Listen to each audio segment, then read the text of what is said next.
오늘 선포될 하나님의 말씀은 창세기 50장 22절로 26절 말씀, 창세기의 마지막 부분입니다. 선포될 말씀의 제목은 꿈으로 시작된 인생 역전입니다. 지금 아이가 푸른 지구를 이렇게 딱 품에 안고서 아주 즐거운 행복한 표정으로 이렇게 잠을 들고 있는데, 저는 이 아이가 이 꿈을 계속 키워가지고 이 병 들어가고 있는 지구를 이렇게 깨끗하고 아름다운 푸른 빛을 띠는 지구로 다시 복원시키는 그런 훌륭한 환경운동가, 과학자, 그렇게 성장해서 지구를 구해냈으면 좋겠어요. 아주 아름다운 꿈을 꾸고 있는 것 같아요. 자, 우리 말씀으로 들어가도록 하겠습니다. 오늘 읽으신 본문은 요셉인데, 요셉의 아버지가 야곱이죠. 야곱에게는 12아들이 있었는데, 나중에 이 야곱의 가족들이 애굽으로 이주해 들어가면서 200만 명이라는 그런 큰 인구로 불어나면서 12지파가 형성이 되게 돼요. 이스라엘의 12지파가. 그러니까 민족의 형성 기간이었던 것이죠. 이 야곱의 아들 중에 오늘의 주인공 요셉이 꿈을 꾸었는데, 그 요셉이 꾼 꿈이 뭐냐면은 들판에서 형들과 같이 곡식단을 묻고 있었는데, 갑자기 형제들에게 속한 곡식단, 11곡식단이 요셉이 묻고 있는 곡식단을 향해서 절을 하기 시작한 거예요. 그 꿈을 꿨고, 그 다음에 또 꾼 꿈이 뭐냐면은 해와 달과 11별이 요셉을 향해서도 절을 하는 꿈을 꿨어요. 해와 달은 아버지와 어머니를 뜻하고, 또 11별은 그 11 형제들을 얘기하는 거죠. 이 꿈을 꿨는데 요셉이 이게 하나님이 주신 꿈이구나. 내가 장차 앞으로 이렇게 모든 가족을 이끌고 간 리더가, 내가 막내지만은 리더가 되겠구나라는 그 꿈을 이렇게 간직하고 입 다물고 가만히 있으면 괜찮은데, 형들한테 다 얘기한 거예요. 자기 부모한테도 다 얘기했고. 그래서 어떻게 됐겠어요? 미움 샀지, 당연히. 아니 이것이 어디서 내가 너한테 절을 하게 돼? 미움을 샀단 말이에요. 미움을 사고서 어떻게 돼요? 노예로 팔려가게 돼, 형들에 의해서. 너무 얄미우니까 들판에 자기들 아버지 심부름은 그 요셉을 잡아가지고 구덩이에 넣었다가 상인들이 지나가는 걸 보고 팔아버려요. 그리고 노예 생활하면서 우여곡절 끝에 살아가는데, 결국은 애굽, 이집트죠. 당시 이집트는 천하를 호령하는 국가였어요.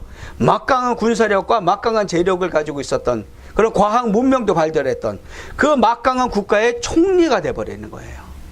그렇게 인생 역전을 이뤄내는데, 이 요셉의 삶, 노예로 팔려가면서 마지막에 애굽의 총리로까지 살아가게 되는, 그리고 가뭄 때문에 굶어 죽게 된 그 이스라엘 민족들, 가족들을 애굽에까지 불러들이게 되는 그런 큰 은혜를 베푸는 이 요셉의 삶은 꿈으로 시작된 인생 역전 드라마라는 거예요.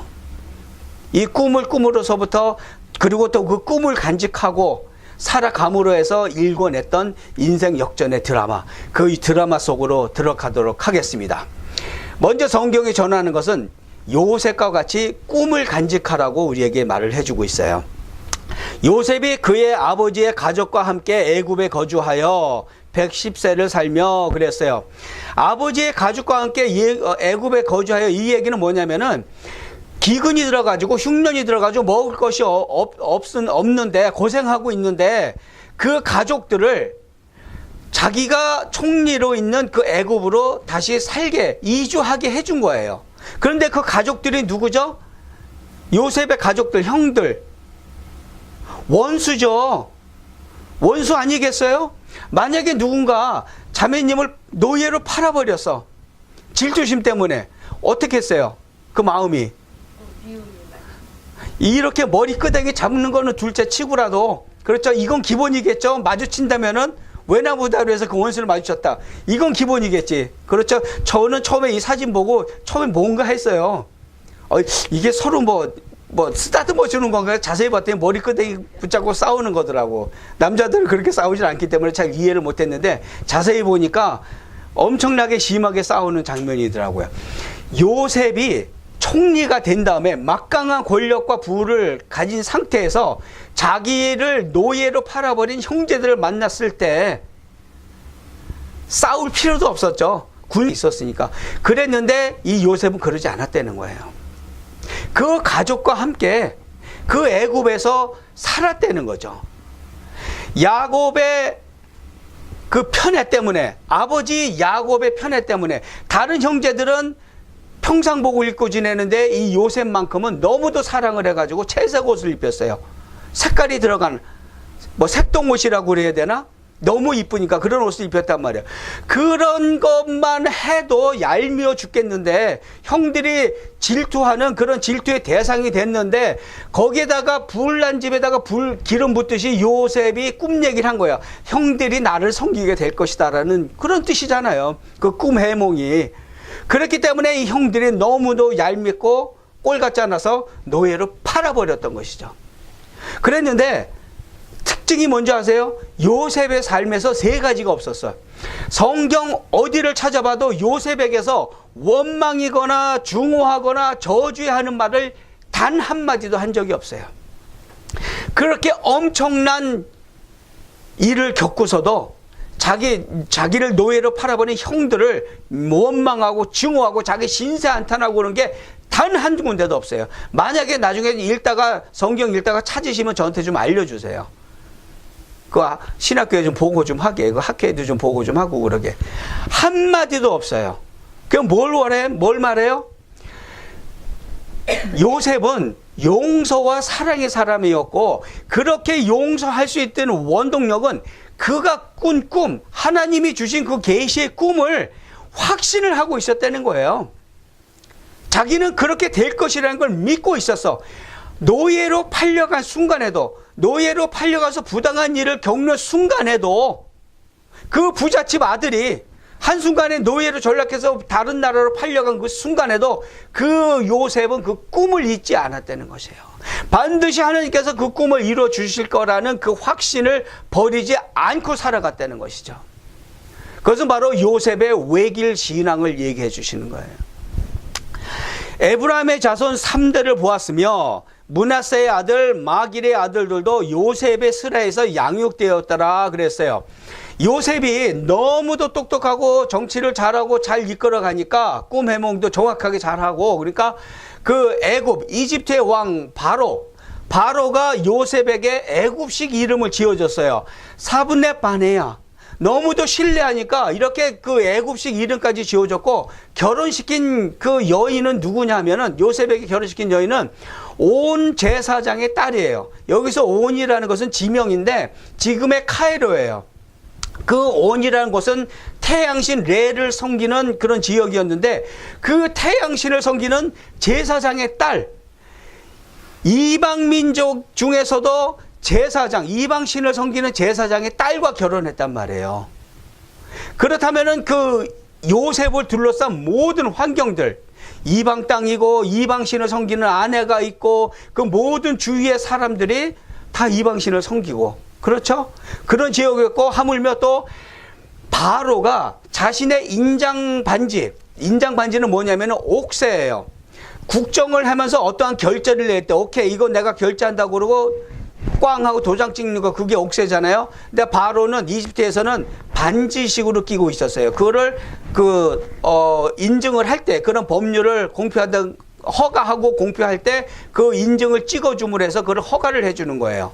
모든 권력이 담겨 있는 그런 옥새인 거죠. 그 인증 반지를 바로가 요셉한테 넘겨줘요. 다 다스리라는 거예요. 나 바로가 너의 왕인 것만 잊지 말고 네가 하고 싶은 거 다 하라는 거예요. 엄청난 권력이죠. 그 과학 문명에, 그 재력에, 그 군사력에, 그 모든 것을 히브리인, 보잘것없는 히브리 지역에서 그 히브리인한테 그 모든 권력을 넘겨줬던 거예요. 그렇다면은 여러분 같은 경우, 여러분이 미국 왔는데 트럼프 대통령이 모든 전권을 다 넘겨줬어. 어떻게 했어요? 이름도 이순덕 자매가 아니고 마리아라는 이름까지 지어줘가면서 모든 권력을 다 지어줘서 어떻게 되겠어요? 미국 사람화 되지 않겠어요? 거기에 동화되려고 노력하면서 살지 않겠어요? 진화까지도 바꿔버릴 수가 있을 거예요. 요셉 같은 경우 다른 사람이 이런 경우에 처했다면 너무 좋으니까 모든 것을 다 소유했으니까. 하지만 요셉의 신앙은 전혀 동화되지 않았다는 거예요. 단 한순간도 이들이 섬기는 태양신을 섬기려는 그런 흔적조차도 없었다는 거예요. 그것을 어떻게 알 수가 있어요? 요셉의 삶은 오히려 하나님의 영광을 그들에게 보여줬던 거예요. 이방 민족들에게. 창세기 41장 말씀에 바로가 그의 신하들에게 이르되 이와 같이 하나님의 영에 감동된 사람을 우리가 어찌 찾을 수 있으리요 하고 요셉에게 이르되 하나님이 이 모든 것을 내게 보이셨으니 너와 같이 명철하고 지혜 있는 자가 없도다 그랬어요. 그 하나님께서 주신 그 능력으로 꿈을 해몽을 해가지고 7년 그 기근이 있을 것, 그것을 예견을 하고 모든 준비를 일고 나라 국정도 잘 해결해 나갔던 거예요. 너무도 명철한 거죠. 선견지명이 있고 오히려 하나님의 영광을 그 이방 지역에서 그걸 나타냈다는 거예요. 그렇다면 이 요셉이 그들의 섬기는 태양신을 따라갔겠어요? 아니죠. 오히려 요셉의 아내, 그 아내가 여호와 하나님을 섬기는 사람으로 동화가 됐겠죠. 그렇지 않겠어요? 성경 어디에도 요셉이 이방신 태양신을 섬겼다는 얘기가 없어요.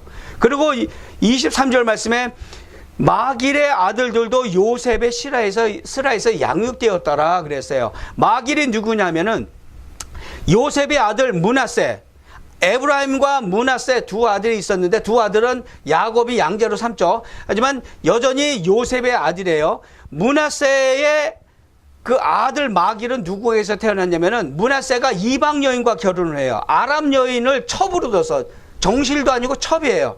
첩에서 난 자식 마길, 그렇죠? 이방 혈통이 섞인 거죠. 또 그 아들들, 그러니까 증손자, 손자인 거죠. 증손자들도 요셉의 스라에서 양육되었다는 얘기는 뭐냐면은 요셉이 자기가 전수받은 신앙 교육을 자기 자손들에게 계속 해나갔다는 거예요. 요셉이 이런 하나님의 신앙을 지키고 있었던 것, 어디서부터 영향을 받았어요? 그 중조부 아브라함 때서부터죠. 그때부터 전해 내려온 하나님의 신앙을 간직하고 있었고 그 신앙을 자손들에게 계속 가르쳐 나갔다는 것이죠. 절대 이방신, 태양신에 동화되지 않았던 외길 신앙을 걸어갔다는 것이에요. 그렇기 때문에 하나님이 축복할 수밖에 없었던 것이고, 이러한 일이 이루어진 것은 그 꿈꾼 것, 계시의 꿈을 끝까지 간직하고 삶의 소망으로 간직하며 자신의 삶을 개척해 나갔기 때문에 이러한 모든 축복을 받는 삶을 살게 됐다는 것이죠. 이러한 요셉의 삶, 꿈이 있었던 것이죠. 우리 그리스도인들도 모두 꿈이 있어요. 이 어린 소녀는 지금 비행기를 바라보면서 나는 듯한 그런 꿈을 꾸고 있어요. 언젠가는 이 소녀는 이 비행기를 조종하면서 멋지게 창공을 날아다니는 그런 파일럿이 됐을 겁니다. 꿈을 꾼다는 것, 그리고 또 그 꿈을 간직한다는 것 굉장히 중요하죠. 그리스도인에게 꿈은 계시의 꿈이 있을 수가 있고 또 소망으로서의 꿈이 있을 수가 있어요. 하나님께서 우리에게 꿈으로 계시하는 경우 굉장히 많죠. 성경에도 그런 예가 많이 있어요. 하나님께서 주시는 그 꿈을 잘 해석을 하고 그 뜻에 따라, 그 의미에 따라 우리가 어떠한 일을 결정해 나가는 거 굉장히 중요하죠. 자기 멋대로 이렇게 해석하고 자기 좋은 대로 해석해서 그냥 하나님의 뜻과는 반대되는 그렇게 가는 사람들도 많이 있지만은 또 다른 꿈, 그것은 또한 우리가 품고 있는 소망이죠. 우리가 이 세상에서 이루고자 하는 그 모든 소망, 그 또한 꿈이잖아요. 우리가 이 세상에서 이루고자 하는 그 모든 꿈이든 소망이든 그 계시의 꿈이든 그 모든 것은 하나님이 중심이 되어야 된다는 것이에요. 하나님의 중심이 돼서 하나님의 말씀을 기준으로 우리의 꿈도 해석을 하고 하나님께서 주시고자 하시는 메시지가 무엇인지 그 메시지를 따라 우리의 삶을 결정해 나가야 되는 것이고, 우리가 삶의 플랜을 세워 나갈 때도 우리가 이루고자 하는 그 모든 삶의 목표, 그 소망 또한 하나님의 중심이 돼가지고 하나님의 말씀에서 벗어나지 않는 한도 내에서 우리의 꿈을 이루어가야 된다는 것이에요. 그것이 진정한 축복을 가져오는 것이기 때문에 그런 거예요. 만약에 우리의 소망이 세상을 중심에 두고 소망을 갖고 있다면은 결국은 뭐예요? 그건 세상을 중심으로 둔 소망은 불만족할 수밖에 없다는 거예요. 세상은 뭘 원해요? 좀 더 많이, 좀 더 높게, 그렇죠? 좀 더를 원하잖아요. 채우고 높아져도 더 높아지고 더 채우고 싶은 게 세상의 소망이잖아요. 만족할 수 없는 것. 그렇기 때문에 많이 가지고 있으면서도 불만족하고 이것이 부족한 것 같고 저것이 부족한 것 같고 조금만 높이 올랐으면 모든 사람이 내 발 아래로 보이고 교만한 자리에 앉게 되는 것. 그것이 바로 세상의 소망이잖아요. 하지만 하나님의 중심에 된 소망은 항상 감사할 수밖에 없어요. 그렇게 높고 높으신 하나님께서 나의 아버지 되시고 나의 모든 삶을 책임져 주시고 내가 누리고 있는 이 작은 것, 내가 지금 끓여 먹고 있는 작은 요 라면 하나까지도 하나님께서 허락하신 것이구나. 감사한 마음으로 먹을 때 그 건강에 안 좋은 라면도 우리에게는 피가 되고 살이 될 거예요. 아멘? 그렇다고 라면 많이 드시지 마세요. 건강에 안 좋으니까. 감사할 수밖에 없다는 거예요. 우리가 잃은 것은 아무것도 없어요. 우리가 이 세상에 태어났을 때 빈손으로 옷 하나 걸치지 않고 태어났단 말이에요. 우리가 누리고 있는 이 모든 것 하나님의 은혜인데 그 은혜에 감사할 줄 알으려면은 하나님이 내 삶의 중심이 돼야 그것을 알 수가 있다는 거예요. 그걸 모르면 세상의 중심이 돼서 세상의 욕심을 따라 살게 된다는 것이죠. 그러한 감사한 삶을 살게 되는 것이고 또 항상 겸손할 수가 있는 거예요. 내게 아니니까.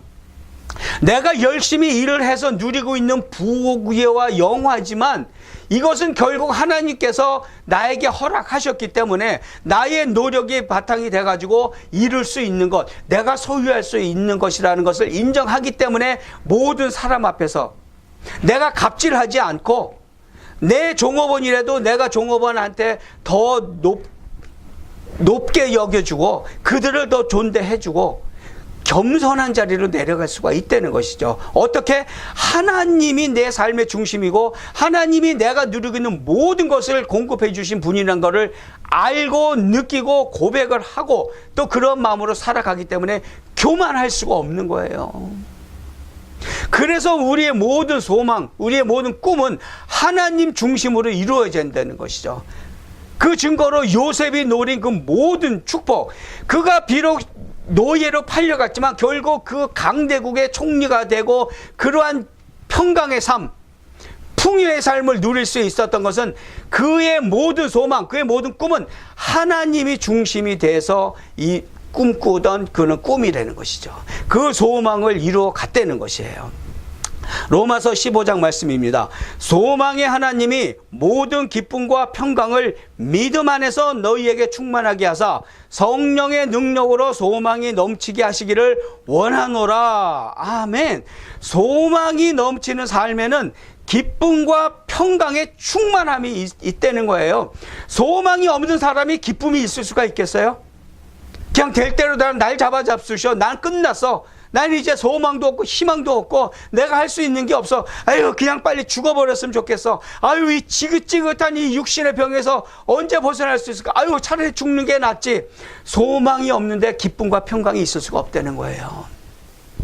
우리 안에 하나님 중심의 소망이 넘쳐날 때 우리 삶의 기쁨과 평강의 충만함이 넘쳐나는 줄 믿으시기 바랍니다. 그래서 꿈을 간직해야 되는 거예요. 하나님 중심의 소망, 그 꿈을 간직하시고 그 꿈을 간직하고 우리의 삶을 개척해 나갈 때 우리의 육신이 지금은 힘든 가운데 있지만은 언젠가는 하나님께서 이 육신을 만져주실 것이라는 거, 회복시켜 주실 거라는 거, 지금 이 힘든 과정 중에 있지만 이 고난도 곧 지나갈 것이라는 것, 그러한 소망, 하나님을 중심에 둔 그런 소망을 간직하고 있을 때 그 소망의 하나님이 그 모든 것을 이루어 가시는 줄 믿으시기 바랍니다. 아멘. 자, 두 번째, 요셉의 삶을 통해서 하나님께서 주시는 메시지, 말씀을 간직하라라고 전하고 있어요. 지금 이 조그만 소녀, 난 얘가 기도하는 모습 보고 너무 은혜를 받았어요. 성경책을 무릎에 딱 괴고서 그 위에 손을 꼭 쥐고서 하나님 앞에 기도하는 이 표정 보세요. 100% 하나님이 이 아이의 기도에 응답해 주실 것 같아. 이 기도하는 모습만 봐도 이 아이가 얼마만큼 하나님의 말씀을 신뢰하고 살아계신 하나님이신 것을 믿는 줄 그 표정으로 다 알 수가 있죠. 24절 말씀에 요셉이 그의 형제들에게 이르되 나는 죽을 것이나 하나님이 당신들을 돌보시고 당신들을 이 땅에서 인도하여 내사 아브라함과 이삭과 야곱에게 맹세하신 땅에 이르게 하시리라 하고 그랬어요.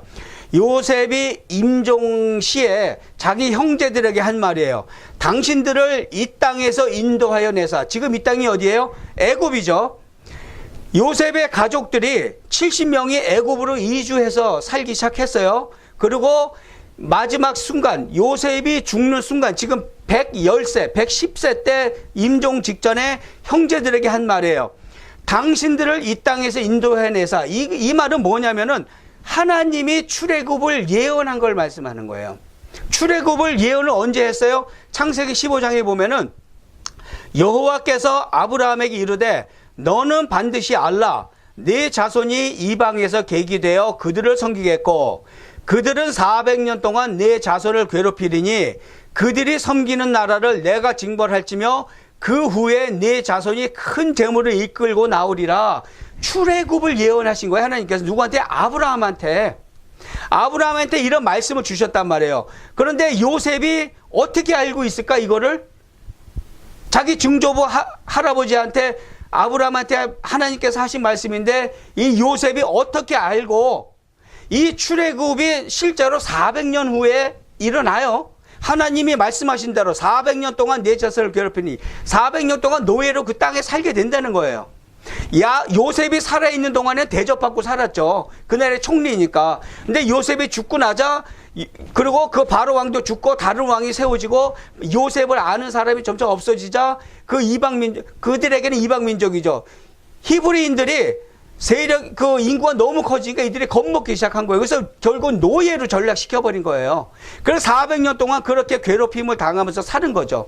이거를 요셉이 어떻게 알았냐는 거예요. 당신들을 이 땅에서 인도해낼 것이다. 홍해 바다를 가르는 것까지는 몰랐겠지만은 인도해낼 것은 분명히 알았어. 어떻게? 들어서 알았던 거예요. 증조부가 아브라함의 아들 이삭한테, 이삭은 그 아들 야곱한테, 야곱은 그 아들 이 요셉한테 신앙을 전수해 준 거예요. 아브라함이 최초로 하나님을 경험했던 거, 하나님께 들었던 그 말씀들을 구전으로 전해준 거죠. 우리 그런 거 손자들 무릎에 앉혀놓고 그런 거 하잖아요. 옛날에 호랭이 담배 피던 시절에 토시 하나 안 틀리고 똑같이 전하잖아요. 그렇죠? 하나님의 말씀이 이렇게 토시 하나 안 틀리고 자손들에게 대대로 전해졌던 거예요. 이 기록 수단이 없었을 때, 그것이 나중에 기록 수단이 생겼을 때 그대로 옮겨 적은 것이 성경이란 말이에요. 신앙을 전수해줬고, 요셉은 자기의 선조 아브라함 때부터 내려오고 그리고 야곱의 때 들었던 그 하나님에 대한 신앙을 그대로 간직하고 그 말씀을 기억하고 있었던 거예요. 하나님께서 이방 민족에 들어가서 거기서 살게 될 것이고 400년 동안 살다가 거기서 나오게 할 것이라는 것을 알고 있었던 것이죠. 그 말씀을 통해서 그 얘기 뭐냐면은 요셉은 평생을 노예로 팔린 순간서부터도, 그 전에도 그랬겠지만은 노예로 팔린 순간에도 모든 우여곡절을 겪으면서 애굽의 총리가 된 순간, 또 지금 110세에 죽는 그 순간에도 하나님의 말씀과 동행한 삶을 살았다는 거예요. 한순간도 그 말씀을 떠나서 자기의 삶을 결정하지를 않았어. 죽는 순간에도 당신들이 앞으로 이렇게 될 것이다라고 얘기를 전해주고 있잖아요. 17세에 노예로 팔렸고, 그렇죠? 30세에 애굽의 총리가 돼서 39세에 그 가족들을 이주시켰어요. 그 모든 과정들, 그 모든 과정 한순간을 모두 하나님의 말씀과 동행한 삶을 살았다는 거예요. 그렇게 말씀을 간직했기 때문에 그는 축복을 받은 거죠. 그리고 언약에 대한 확신이 있었죠.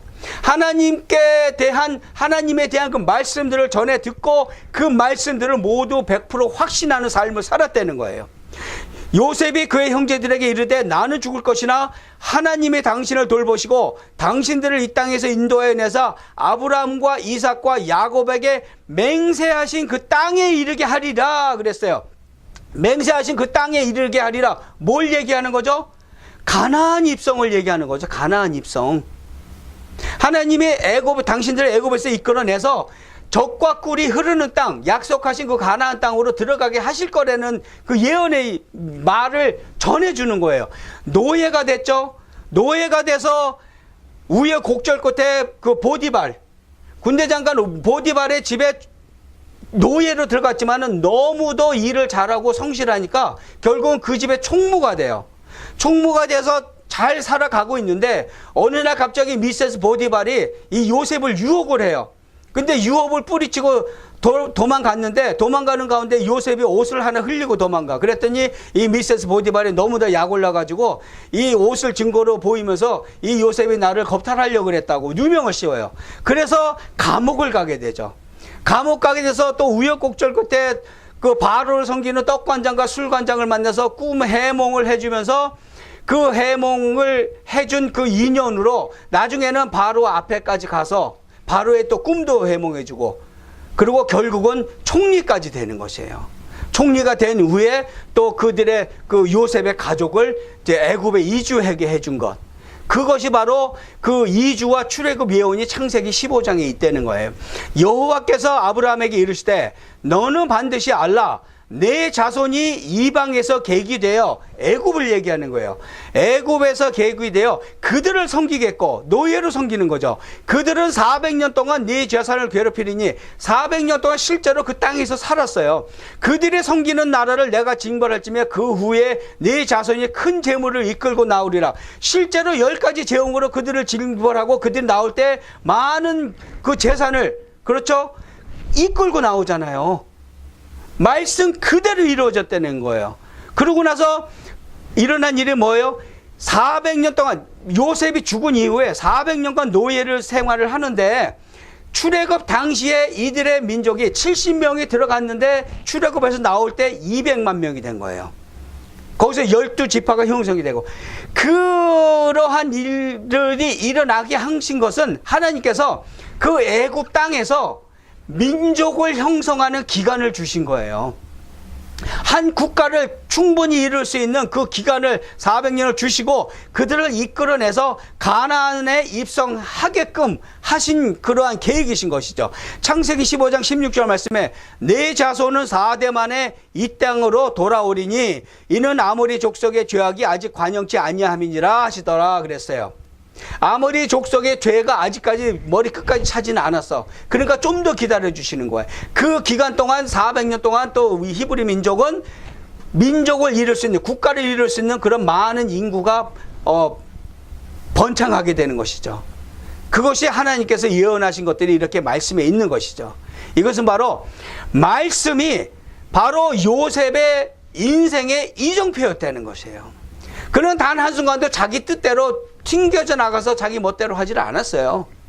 항상 하나님께서 주신 말씀, 그 예언의 말씀을 간직하고 그것이 일어날 것을 확신을 하고 그대로 살아갔다는 것이에요. 그리고 지금 죽는 그 순간에도 자신들의 후손들에게 또 형제들에게 이러이러한 일들이 있을 것이다 하고 말씀을 또 전해주고 있는 것이죠. 이러한 요셉의 인생의 이정표가 된 말씀, 그 말씀을 향해서 요셉은 살아갔던 것이고 임종을 맞는 것이죠. 우리는 무엇을 향해서 가고 있습니까? 우리 지금 어디를 향해 가고 있죠? 이순덕 자매님 어디를 향해서 지금 살아가고 계세요? 천국을 향해? 천국을 향해. 아멘. 둘 중에 하나예요. 우리가 지금 가고 있는 것은 광명한 천사의 올무거나 함정이에요. 광명한 천사의 함정이거나 하나님이 축복하시는 그 구원이거나 둘 중에 하나예요. 다른 게 없어요.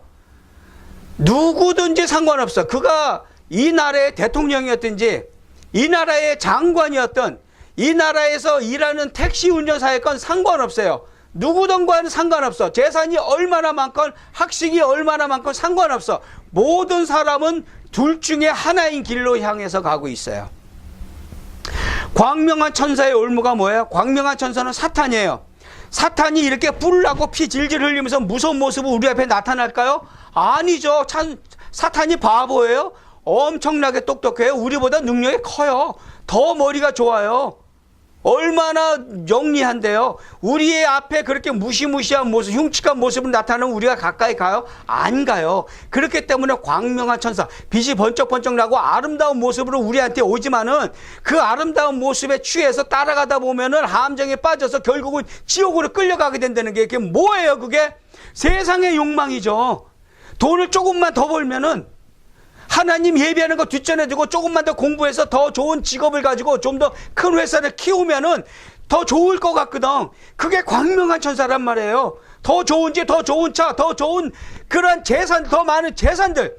우리한테 광명한 천사로 다가온단 말이죠. 그것을 쫓아서 하나님을 뒷전에 두고 살다 보면은 결국은 함정에 빠져서 멸망의 길로 들어가게 된다는 것이에요. 그것이 바로 광명한 천사의 올무라는 것이죠.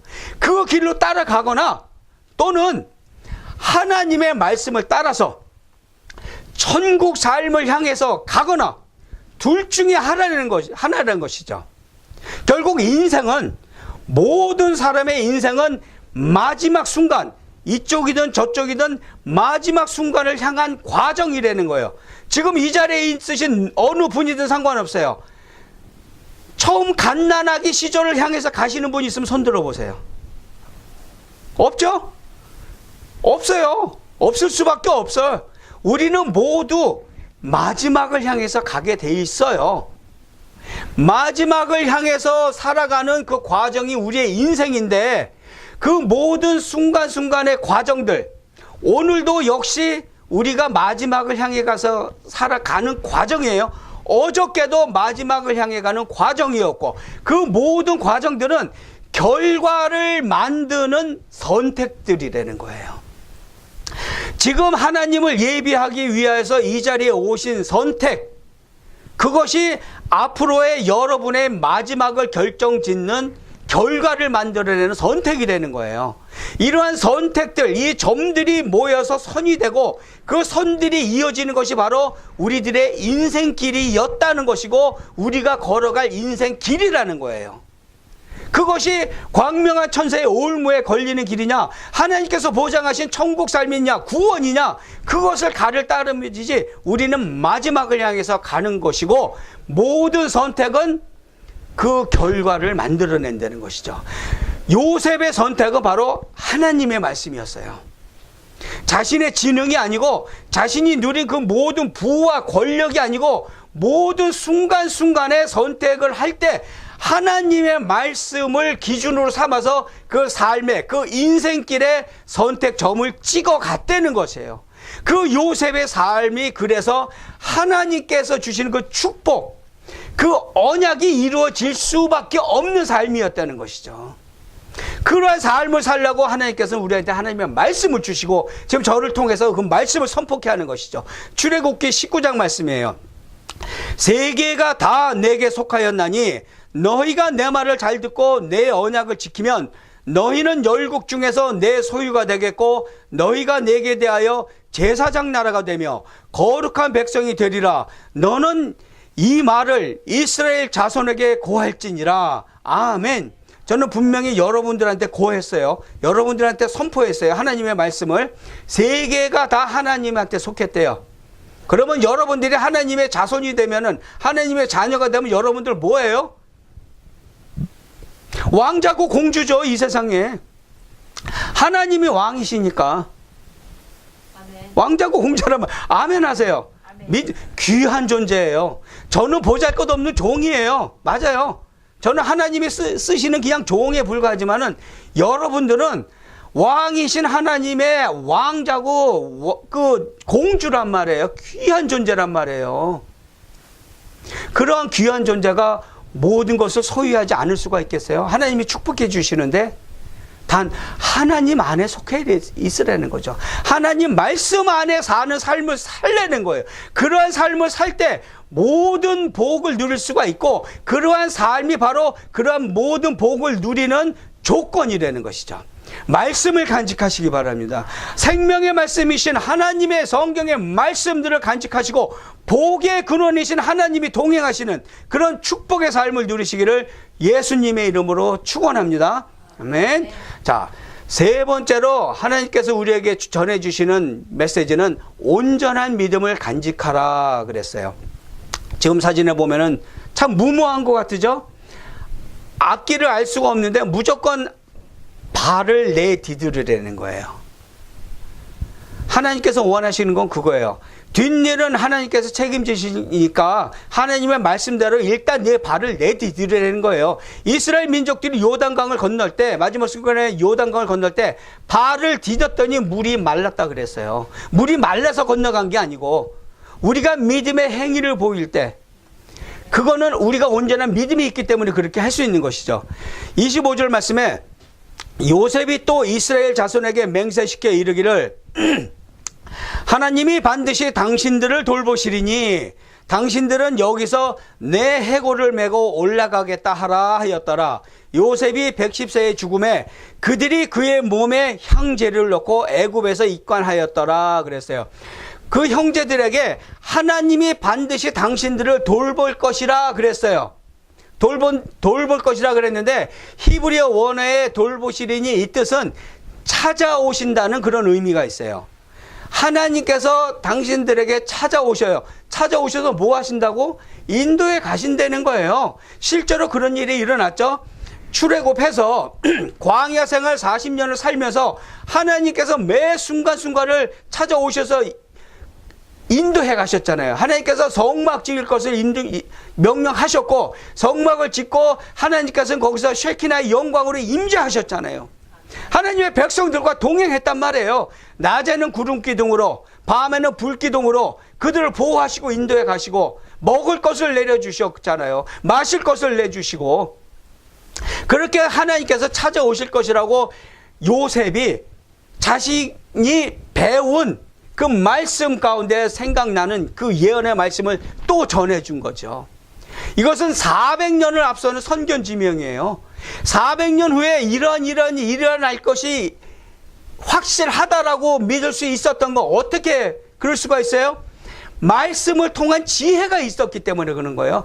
말씀이 모든 것을 전해주니까 지금 우리 성경, 우리 가지고 있는 성경이 모든 것을 알려주잖아요.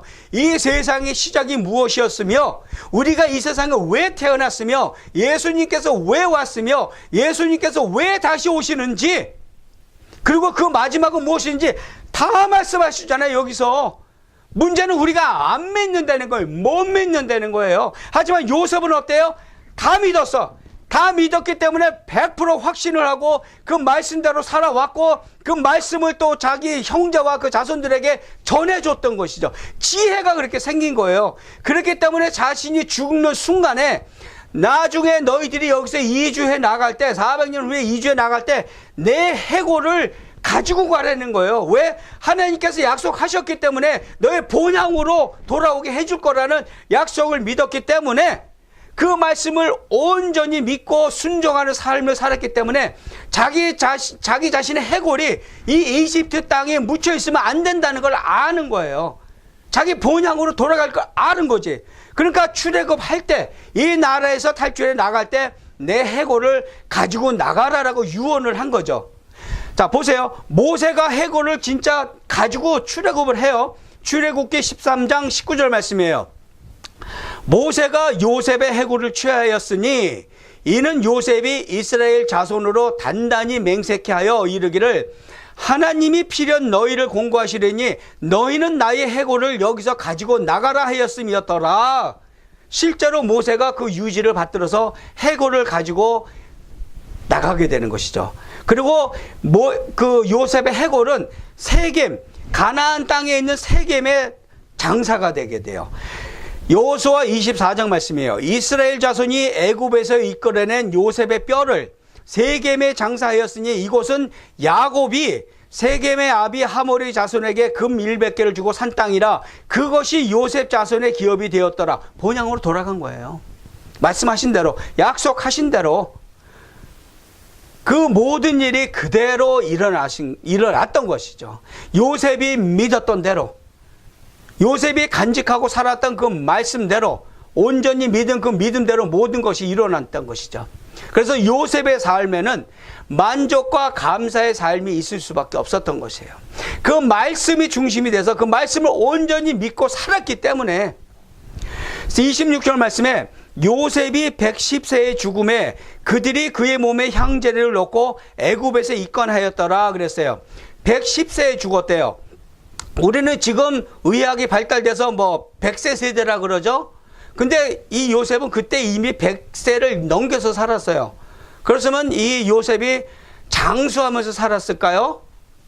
장수했죠? 아니에요. 요셉이 110세에 죽었는데 그게 장수한 게 아니에요.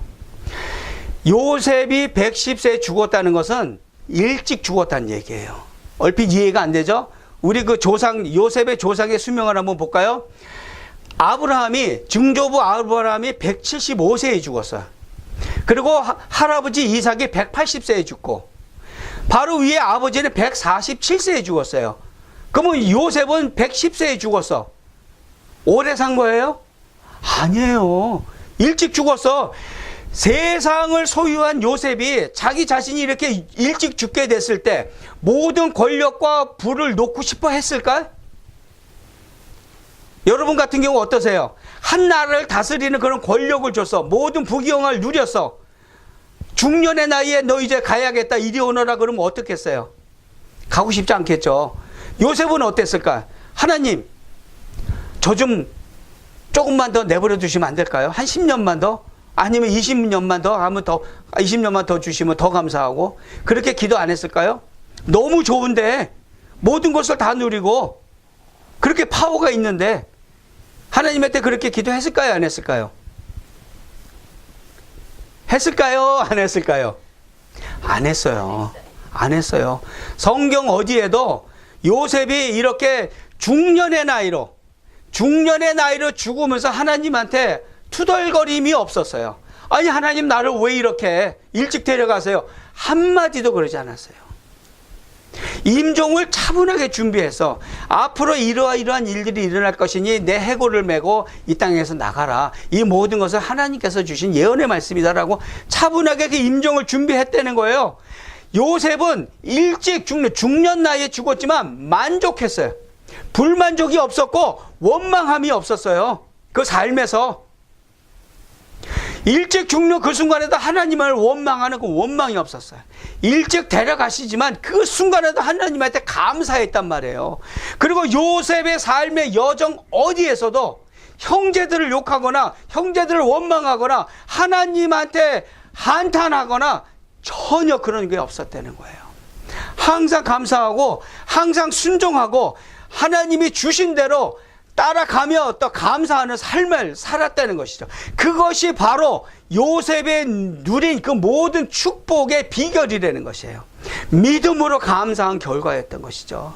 내가 지금 어떠한 상황에 처해 있어도, 내가 지금 노예로 팔린 상황이지만 하나님한테 감사했겠죠. 하나님께서 나한테 이런 꿈을 주셨으니 하나님이 반드시 이룰 줄 믿습니다. 노예로 팔려있는 이 순간은 과정일 뿐이지 하나님께서 나를 인도해 내실 것을 믿습니다. 감사합니다. 하나님, 그랬을 거란 말이에요. 항상 감사하는 삶을 살았기 때문에 그런 축복을 누리며 살 수밖에 없었던 것이죠. 여러분들, 믿음이란 뭐라고 설명할 수 있을 것 같아요? 갑자기 이렇게 물어보니까 한마디로 정의하기가 쉽지 않죠. 믿음이란 여러 가지 표현이 있을 수가 있어요. 믿음이란 구름다리 건너기다 라고도 말할 수가 있어요. 구름다리 건너보신 적 있으세요? 혹시 이 중에? 저는 있어요. 구름다리 건너보셨어요? 어떠셨어요? 아찔하죠. 막 출렁출렁거리고. 저는 온두라스 가가지고 구름다리 한번 건너본 적이 있는데, 나는 잘 가고 있는데 앞 사람이 한번 휘청거리면 나까지 휘청거려요. 그러니까요. 네. 그렇죠. 못 가요. 공포심 때문에 두려워가지고.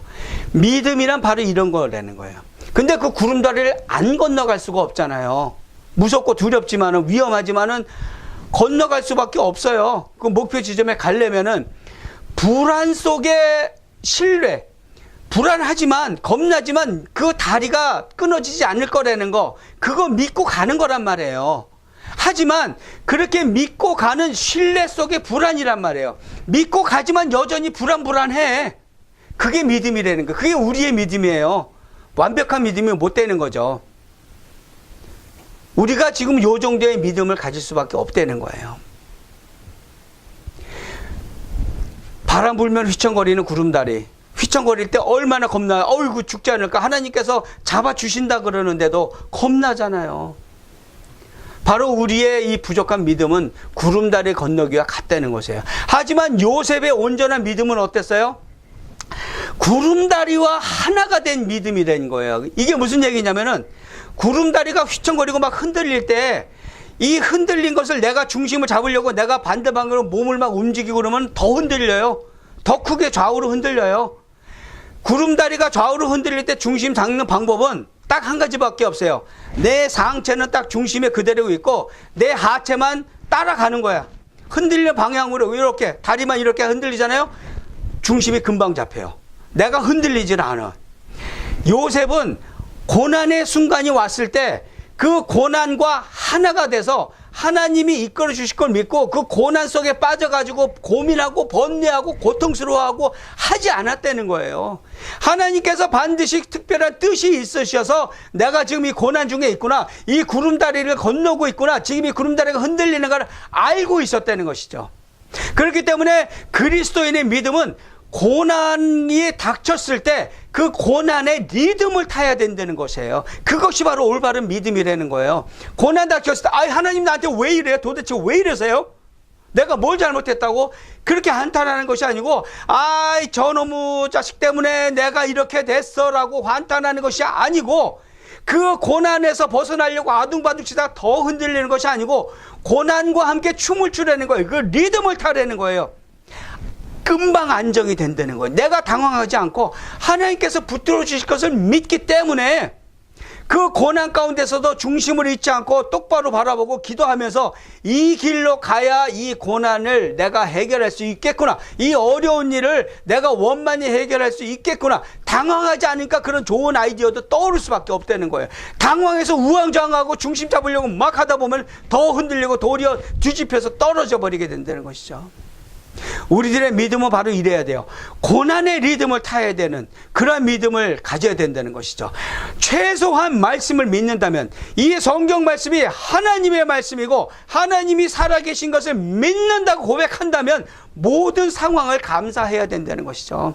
고난을 통해서도 하나님께서 우리에게 가르치심을 준다는 걸 믿어야 한다는 것이죠. 고난을 통해서 우리가 영이 성장한다는 것을 믿어야 돼요. 우리가 매일매일 잘 먹고 호의호식하고 편안한 가운데 있어봐요. 하나님을 찾아요? 안 찾아요. 하나님을 찾던 사람도 밖으로 뛰쳐나간다니까 슬금슬금 야금야금. 하나님이 고난 주실 때 그 고난을 감사하고 그 고난의 리듬을 타서 그 고난에서 하나님께서 주시는 메시지를 받아야 돼요. 메시지를 받고 하나님께 감사할 때 그 출렁거리는 구름다리에서 벗어날 수 있다는 것이죠. 그렇기 때문에 믿음의 감사함, 믿기 때문에 감사함이 있을 때 하나님께서 우리의 삶에 축복을 하실 때 요셉한테 베풀었던 그 모든 축복을 우리 삶에 부어주신다는 거예요. 누가복음 1장 말씀에 보라, 내 문안하는 소리가 내 귀에 들릴 때에 아이가 내 복중에서 기쁨으로 뛰어놀았도다. 믿은 여자에게 복이 있도다. 주께서 그에게 하신 말씀이 반드시 이루리라. 성모 마리아, 예수님의 어머니 마리아에게 하신 말씀이에요. 믿었기 때문에 성령으로 잉태할 것이라는 것, 그 수태고지 믿고 아멘 했기 때문에 복이 있다는 거예요. 믿어야 되는 것이죠. 하나님께서 우리에게 하나님이 되시고 우리의 모든 삶을 이끌어 가시는 전지전능하신 하나님인 것, 그리고 이 성경 말씀은 하나님께서 주신 모든 계시의 말씀인 것을 믿고 따라가는 것, 그러한 삶을 살 때 축복의 삶을 누릴 수가 있다는 거예요. 여러분들 온전한 믿음을 간직하시기 바랍니다. 뜨문뜨문 믿지 마세요. 어느 날은 믿었다, 어느 날은 안 믿고, 어떤 날은 예배 드렸다, 어떤 날은 예배 안 드리고, 이렇게 띄엄띄엄 묻지 마세요. 파타임 신앙인은 신앙인이 아니에요. 풀타임 크리스천이 돼야 되죠.